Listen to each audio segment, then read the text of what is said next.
ಮೈಸೂರಿನಲ್ಲಿ ವಿದ್ಯಾರ್ಥಿಗಳ ನೆಚ್ಚಿನ ವಲಯ ಮಟ್ಟದ ಪ್ರಜಾವಾಣಿ ರಸಪ್ರಶ್ನೆ ಚಾಂಪಿಯನ್ಶಿಪ್ ಸ್ಪರ್ಧೆಗೆ ಚಾಲನೆ ಸಿಕ್ಕಿದೆ. ಮೈಸೂರು ವಿಶ್ವವಿದ್ಯಾನಿಲಯದ ಮಾನಸ ಗಂಗೋತ್ರಿ ವಿಜ್ಞಾನ ಭವನದಲ್ಲಿ ಪಾಲಿಕೆ ಆಯುಕ್ತ ಶೇಖ್ ತನ್ವೀರ್ ಆಸಿಫ್ ಕಾರ್ಯಕ್ರಮಕ್ಕೆ ಚಾಲನೆ ನೀಡಿದ್ರು.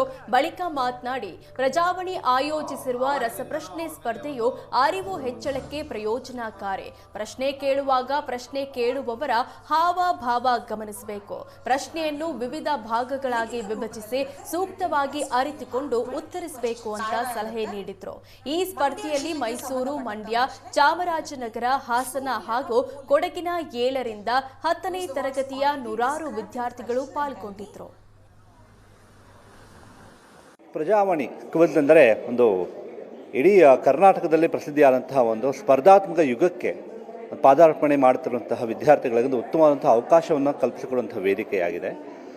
ಮಕ್ಕಳಲ್ಲಿ ಈಗ ಇರುವಂತಹ ಸ್ಪರ್ಧಾತ್ಮಕ ಯುಗದಲ್ಲಿ ಸಾಮಾನ್ಯ ಜ್ಞಾನ ಅದನ್ನು ಕೂಡ ಪ್ರಚಲಿತ ಘಟನೆಗಳ ಬಗ್ಗೆ ಒಂದು ಸೂಕ್ತವಾದಂಥ ಜ್ಞಾನ ಸಿಕ್ಕಬೇಕಾದ್ರೆ ಪಠ್ಯಪುಸ್ತಕದಲ್ಲಿ ಮಾತ್ರ ಸಿಗೋದಿಲ್ಲ.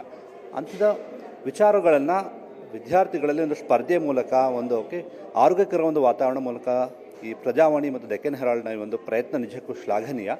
ಹಾಗೂ ಇಂತಹ ಹಲವಾರು ಸಂಸ್ಥೆಗಳು, ಇಂತಹ ಪತ್ರಿಕೆ ಮಾಧ್ಯಮಗಳು ನಾವು ಶಾಲೆಗಳಿಗೆ ನಾವೇನಾದರೂ ಒಂದು ಬೇರಾಗಿ ನಾವು ಬೆಳೆಸ್ತಾ ಬಂದಲ್ಲಿ ಖಂಡಿತ ನಮ್ಮ ಒಂದು ಸಮಾಜಕ್ಕೆ, ನಮ್ಮ ದೇಶಕ್ಕೆ ಒಂದು ಉತ್ತಮವಾದಂತಹ ಒಂದು ಚರಿತ್ರ ಪೂರ್ಣ ಇರುವಂತಹ ಒಂದು ಇತಿಹಾಸದ ಜೊತೆಗೆ ಶಿಕ್ಷಣದ ಒಂದು ಮೌಲ್ಯವನ್ನು ಕೂಡ ಹೆಚ್ಚಿಸಬಹುದು.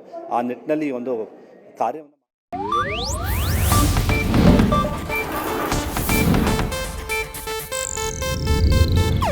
ಇದು ಏಷ್ಯಾನೆಟ್ ನ್ಯೂಸ್ ನೆಟ್ವರ್ಕ್ ಪ್ರಸ್ತುತಿ.